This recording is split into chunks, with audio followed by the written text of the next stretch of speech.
Hey, everybody, welcome to an all new movie review. I am your friendly neighborhood super Negro, Anthony Sterling here. And joining me on this special movie review are my compadres, my geeks in arms, Mr. Christopher McNabb, and the amazing, hopefully, this filter is working, shades on, hardcore, If Mr. if David not, you're Welty. just gonna see my eyes looking everywhere, but it's Yeah. okay. It's all good. His If it eyes are works, shifty. They're moving faster than Makari. that's what happens, man. Man, I'll thank y'all for joining me for this review. And yes, ladies and gentlemen, we got a chance. We went to the theaters again, risking life and limb to go check out Marvel's Eternals. Eternals. The movie felt eternal. Oh, well, let's hold on That's to a the bad K. thing, Whoa, Let's hold on, sir. whoa, Sir. we're not there yet. that could be a good thing. The 2021, which should have been last year, 2020, but the 2021 newest Marvel Phase 4 film stars Gemma Chan, Richard Madden, Angelina Jolie, Selma Hayek, Kit Harington, Kamal Nanjiani, Leah McHugh, excuse me. Oh my goodness, I call him McHugh. Whoa. Sorry, love. Brian Tyree Henry, one of my favorite actors of all time. Lauren Ridloff, Barry Keoghan, I think I'm saying that right. Ma Dong-seok, he's Korean. So my Korean posse, let me know if I said that correctly. Whoo! And here's the quick synopsis of said film. The film is set to tell the story and the saga of the Eternals, a race of immortal beings who lived on Earth and shaped its history and civilization. That is all you need to know because Marvel felt like you're smart and you heard about these characters already. Yeah, these cats. You know about these cats. Bunch of We all know unknown 'em. cast. Yeah, you met them. You've heard of them. You like Iron Man. You know them. You love them. Come on, brother. The Eternals. Ladies and gentlemen, as always with these movie reviews, we are going to give you the good, the bad, and then we'll let you know if it's worth your time or something to just walk away from scot-free, injury-free, harm-free. So we will start off, let coin toss it. Good or bad? Let's go. What should we go with? Go, David. Oh, okay. Look, it was not okay. First off, regardless of what you see on, your tomatoes or your other review sites, it was not bad. Mm-hmm. Some of the critics have kind of gave it some hate, but oh yeah, it lots of hate. Going in knowing that, I definitely came out like, all right, definitely nowhere near as bad as anyone's saying. For the most part, I enjoyed it. Right. Let's put it that way. Okay. Yeah. Chris, come on. All you right, said it was eternally. It was Yeah, eternal. There's always a gamble when you got long movies. Anything over 2.5 hours. The way I rate them is a really good or great long movie. You really don't even notice that much time is passing. Like your I don't know, Braveheart, just really good movies. Just like by the time it's over, it's like, wow, that was 3 hours. Then you got your middle of the road movies where you're sitting there, you're like, okay, it's time to wrap this up. Come on, let's go. Right. And then you got your shitty movies, which are Transformers last night, Transformers Rise, whatever. So Michael Bay movie number 3. Yeah. The ones where you say like, I can't wait for this crap to end. Come on, let's get it over with. Right. But for this one, it was kind of the middle of the road. I was kind of like, all right, let's get it going. Come on. I like what you're doing. Well, let's move it along. I enjoyed it, but it's probably on the bottom 5 of my Marvel movies, to be honest. Okay. I mean, it wasn't bad, but it really didn't feel like a Marvel movie either, except for like the few references they threw out every now and then. Yeah. It was the most non-Marvel movie of the Marvel movies, I would say. Right. Well, you obviously was hanging out with these critics because, right, critics gave it a 48% on Rotten Tomatoes. But guess what the audience score is? 70. I say audience. I was about to say, last I checked, audience was in the 80s. 81%. But first off, I do want to congratulate the movie. It's the fourth highest box office of 2021. So the Marvel magic is still there. It pulled in, was great. Yeah, pulled in $71 million. So what worked for me? Like Dave said, the cast. I thought the cast, it was perfectly cast. Visually, I thought visually it was beautiful. It was a beautifully shot movie. With that being said, story, actually enjoyed the story. I really did. I really enjoyed the story. But with that being said, my only gripes to this whole movie, pacing, it lulled far too long, which led into the length of this movie. Far too long. I'll agree with both of you there. The length was... Yeah, it was far too long. But it's easy to see stuff they could have cut out too. Yeah, there was a few things that there was some gristle and fat they could have taken off and give us a nice taking it. How much you want shaved? How much? You could have been like the what's those we at the Brazilian place, man. How much you want? We shaving it off. Take what you need. If you want chicken shawarma, how much chicken do you want? There you go. Just take it all off. But also, and we talked about it the night of when we went see it, my thing was the look of the Celestials. And mainly Arishem, because he was the main Celestial that, they focused on. Yeah, he was the one that we mainly saw. I really, really wish they'd have went with the Kirby look. I would have loved to see the huge, chunky, steampunk looking, old school 1950s concept of robotics. I would have loved that look. And if folks don't know what I'm talking about, I know a lot of y'all saw the first Guardians of the Galaxy movie. And when the Collector was talking about the Infinity Stones and they talked about the Power Stone, they showed this massive robot basically walking, holding this huge staff. And then it dropped the staff and it eradicated all life in front of it. Well, that's the original look of the Celestials. That's the Kirby looking Celestials. So I kind of wish they'd have went there. They had the head. The head was right. Like, it was perfect, with the 6 eye lights and everything. Yeah. That looked dope. But when I saw the bodies, like when they showed Arishem full, I looked at it and I went, and I think I told y'all that they looked like Evas from Evangelion. He looked like an Eva. Yeah, I was just waiting for... no, don't copyright. If you never watch Neon Genesis, please, I implore you, go watch it. Just be prepared for depression. But that's true.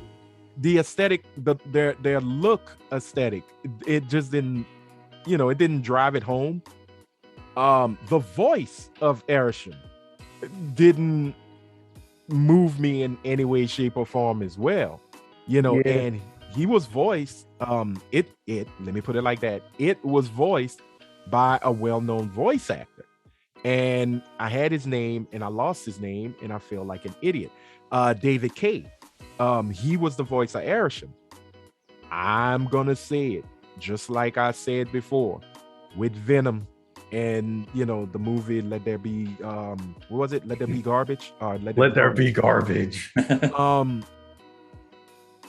Let Tony Todd receive the flowers and get the paycheck. Because Tony Todd has that voice that when you look at Arishem, and if you do go see Eternals, the one thing I do love is that they show the size of a Celestial, and it is perfect. It is immense. Like you were saying, that size thus proves we could bring in the boy. We could bring the Galactus, G-Man, the purple Planet Eater. We can do this. Bring daddy home. Exactly. He ain't gonna be no cloud. He can't be a cloud, ladies and gentlemen.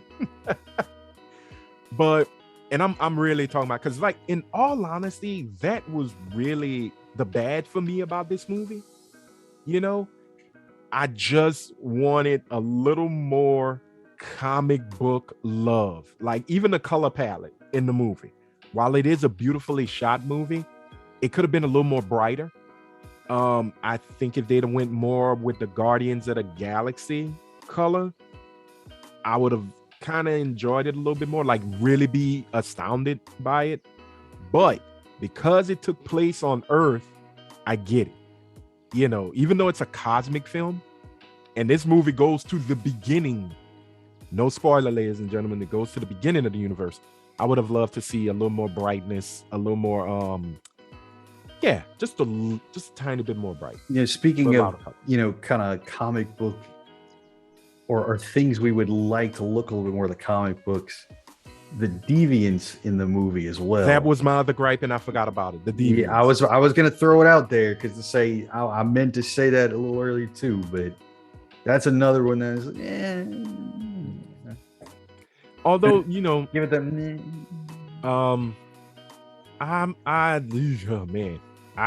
This was very I will say this, props to Bill Skarsgård for the voice of Crow, the head deviant. You know, he was also Pennywise in the new It. But yeah, it was the deviants were kind of throwaways. It was very phase one. It was, you know, and I get it because at the end of the day, what was that, Chris? Cannon fodder. Yeah, they were cannon fodder.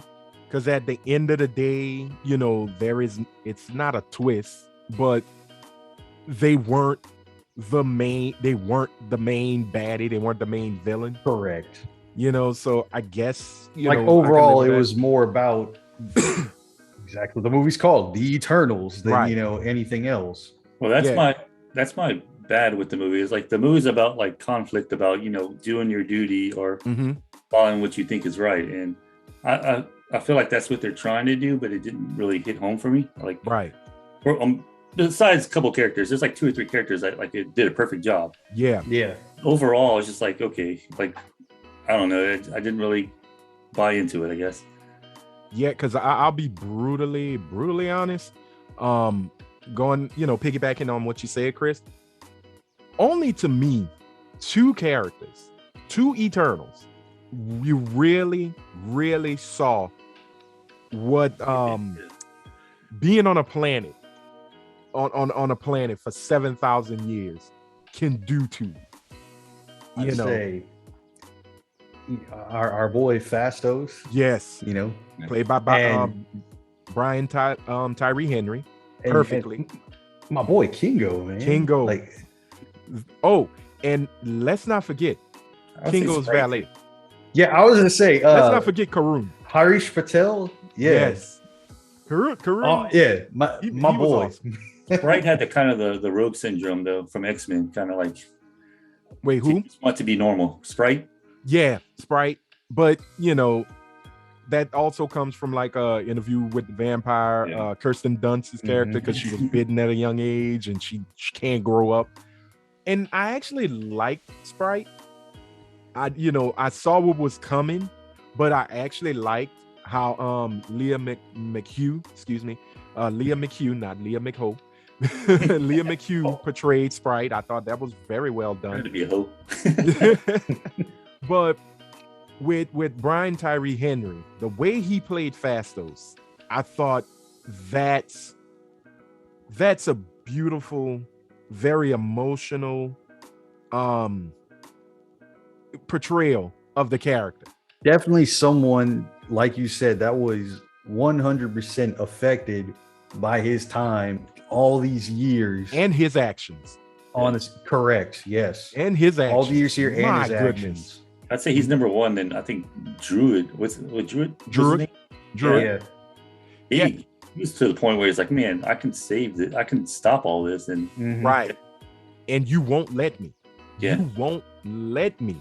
You know, but the thing is like, even with that, I will say this though, he wasn't as one-dimensional as I thought he would be. Because like in the comics, Druid is very straightforward jerk.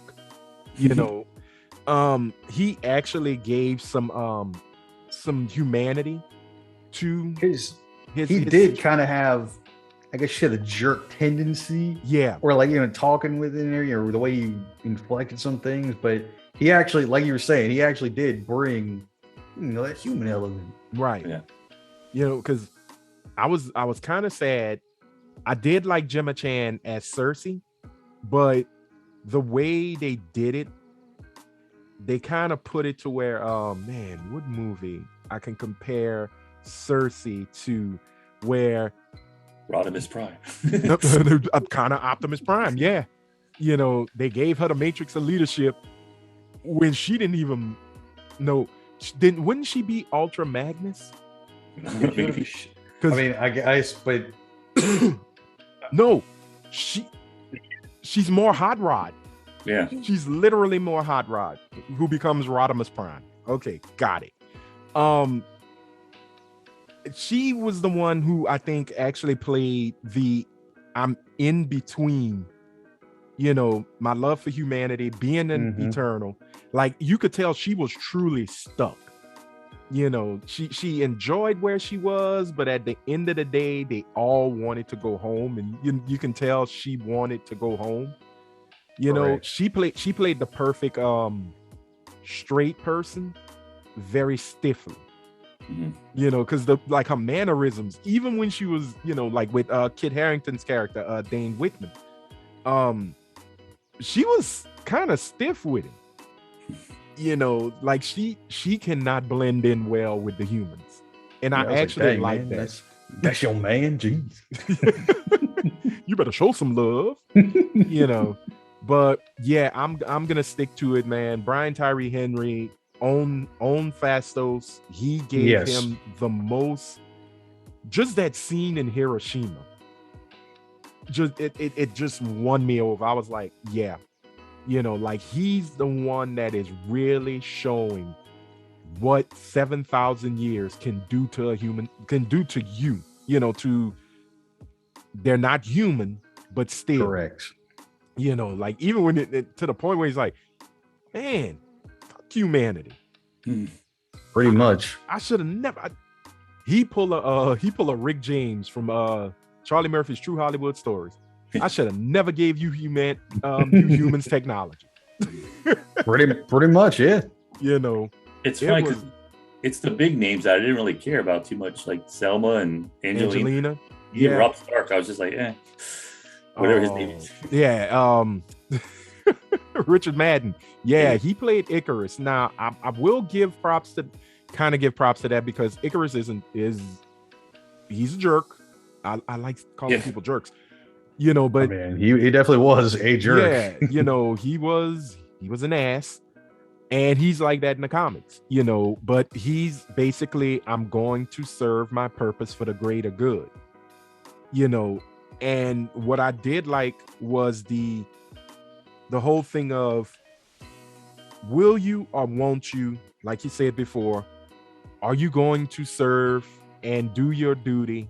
You know, do diligently. Excuse me, I almost got tongue tied. You know, no questions asked. Be a good little soldier. Do what Daddy Arishem says, and get the job done. You know, so Icarus was like, "Yes, sir. Yep. Let's go." And he was hard about it. You know, he was hard about it. The one thing I like, he was not afraid to prove he was the strongest of them all. Correct. Oh my goodness. You know who he was? He was the Vegeta of the group. Yeah. He is the Prince of all Eternals. You know, he was not ashamed. His arrogance was amazing. You know, it 100% was. Yeah. So, and I guess we're going with good things as well. Dear DC, I was about to get to this. I know what you were going. David, you could take it because I've said it enough. I've said it enough. Yeah. I'll give you. You know, let's start back where Anthony was. Dear DC, watch this movie. If you do anything, watch this movie. Please take a look at Lord Ridloff's character and look at the speed. None of this. None of this waving arms, slow-mo shenanigans. Just look at how they did this speedster. Take notes and, for the love of God, adjust everything in your life ever. Marvel had a better Superman and a better Flash. Yeah. Yeah, Yeah. I got nothing to say because, I mean, he's not lying. No, not at all. Well, DC did have a good Flash. It's on TV. Yeah. But mainly for the, effects and how you run if you're running that fast, but yeah, that's wow. Please That's take cool. notes of this. Just pay attention. Pay attention. Just take a look. Another thing I'll throw out there is if you know nothing about Eternals, you're gonna be totally confused about the post-credit scenes.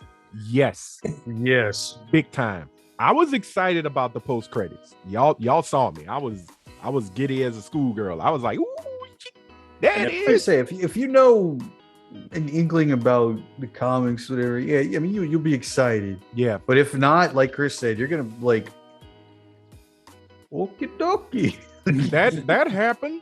All right. Yeah, some shenanigans. I will say this though. If you like singing heartthrobs, you'll enjoy the first post credit.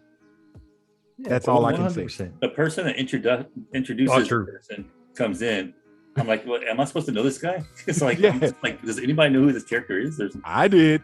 No, like the person that introduced him though. Yeah.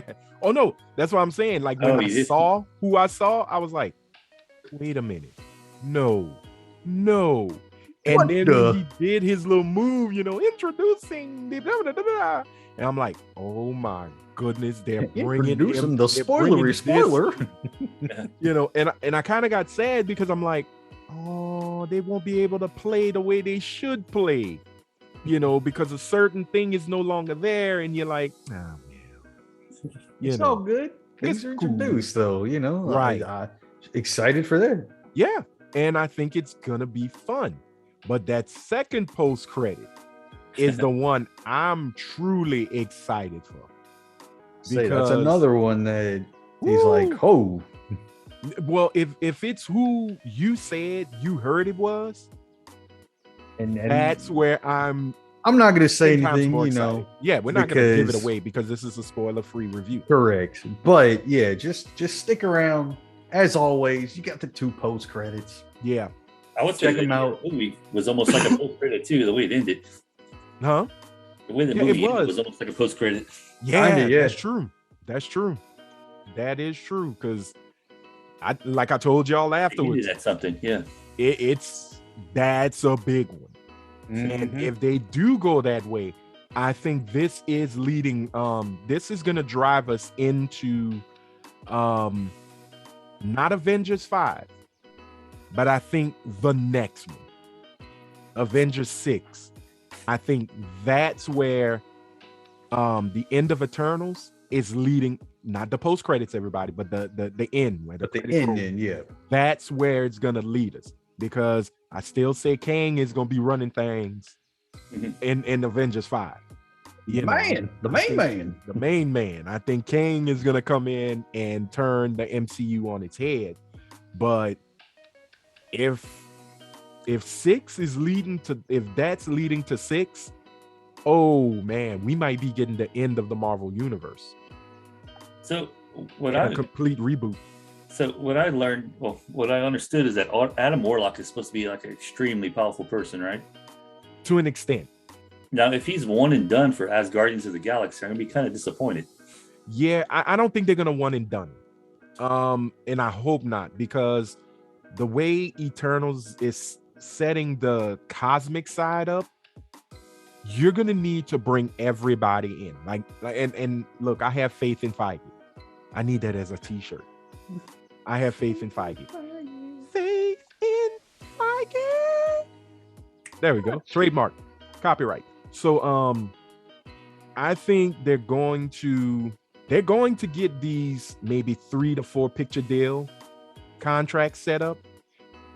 you know, because especially with Eternals, they did a little house cleaning, but they're gonna need everybody on deck. Like, if they're gonna try to even think of getting close to that end game finale, Yeah. you gonna need everybody. Because this ain't gonna be, this is not Thanos. This is not gonna be Thanos. This is bigger. I feel like they're introducing like villains, like a lot of villains. Yeah. You're not killing them off. It's like there's just a lot of them. They're like, hey. Keep them, because everybody's got to come. It's gonna be a throwdown in Motown, maybe. So yeah.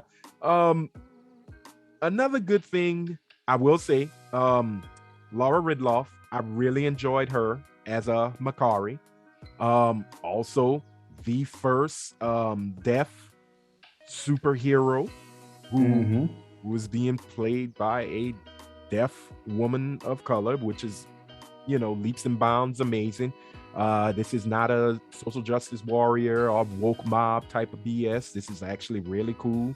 Yeah, she was good, and also kind of like also showed off, you know, even more how the Eternals are a freaking diverse group of people. You know, like, yeah, and you know, I know they're gonna be, you know, the comic books, man, the comic books, they're all white people, and it's like, yes, because they were driven, you know, created by the great Jack Kirby back in the 1970s. There's a reason, dogs. Come on. There's a reason, you know.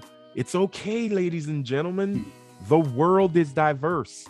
Don't you think aliens and, you know, creators? I don't know. I get tired of trying to explain. But I digress. Babies. But I thought she was really cool. And like I said, I love the way they express speed with her. Yeah. Especially when she was beating the shit out of Icarus. And yet, now that's a tiny little one.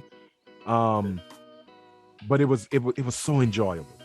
You know, it didn't hurt my eyes. I really, really enjoyed how they showed her moving. And when she ran, they didn't slow down the environment. The environment went almost as fast as she would. And she wasn't doing some stupid arm swinging. No, she wasn't. Flash. Yeah, Ezra Miller. Sorry, buddy. Sorry, bud. You need to learn how to run. I mean, I'm fat and I know how to run. Oh, man. You know, that don't make no sense. So, have we gotten through all the bad? I think we have. And I think we've given all the good. Correct? So say that like just to kind of reiterate, the bad people, like, look, this is a big group of people that a lot of everyone's not going to know about, you know? Yeah. And you're introducing all of them at once, and it's going to throw you off there. Yeah. Two, you know, like we were saying, our deviants, they're man. Kind of throwaway. They were man. Whatever. They were very phase one Chitauri. Correct. And then, you know, the length, like some things, a little less exposition, little trim, like we were saying, trim the fat, you know? And I think that's the main detractors from this. I kind of think that goes with the length to Chloe Zhao, who was the director, and kudos to her for doing a great job directing this film. I guess Marvel sat there and said, well, we got an Oscar-winning director here. Yeah, let's go. Let her have some fun. Here's the toys. Do what you want. I think the issue is when you have that many characters and you try to character develop all of them in one movie. I mean, it can get a little. It's hard, and I mean, and that's why it drags, you know. Right, and then I think you start to look at, well, how come it works with Guardians and not with the Eternals? You know what I'm saying? Like with Guardians, they were a team group. Yeah. You know, but once again, James Gunn, right. And both teams are not known by casual moviegoers at all. Even some comic book folks don't truly know the Guardians. You know, you got to be deep in the Marvel or deep in the comics to really know, well, oh yeah, I see where they're going with this, and I know these characters, like I really know them. And the same thing is with Yeah. Eternals, because Marvel doesn't even respect the Eternals much in their comics, but congratulations to Kevin Feige them to say, nah, we're gonna give them some love and give them a movie, because contrary to popular belief, they are they're kind of like the core. The story itself is the core of the Marvel universe, so I think that's what Feige them want to do and say, look, we're going to the beginning of humanity, and what characters would suit this better? You can't do the Guardians, it's the Eternals. I mean, you could go back and get the Grandmaster and the Elders of the Universe and the Watchers and all of that, but I like what they did. I do think Marvel should have done a little bit more in truly pushing and promoting the movie. I understand it was pandemic time and they had to, move some things around, but I think with Eternals, if this was going to be the big one to end the year, for the MCU proper, I'm not talking about Spider-Man No Way Home, because that's Sony and Marvel. You really wanted to get the casual moviegoer as well as these fucking critics a chance to really get to know these characters. You should have did some more vignettes on YouTube. You should have really got a lot of folks like myself who do these things to really push it home, because no casual person is going to go and watch Variant Comics channel or Comics Explained or Emergency Awesome. It's never going to pop up on their YouTube. So you got to kind of throw as much as possible. So my thing is, the bone, man. Yeah, you got to feed the public a little bit more on these obscure characters, because the Eternals are super obscure. It's like a dozen of them, dude. Yeah, it is. It's a gang. It's a gang. You could put a picture of Selma Hayek as Ajax and go, "Who's this?" No casual Marvel fan is gonna catch that. None. It's Selma Hayek as the Enchantress. Get out of here.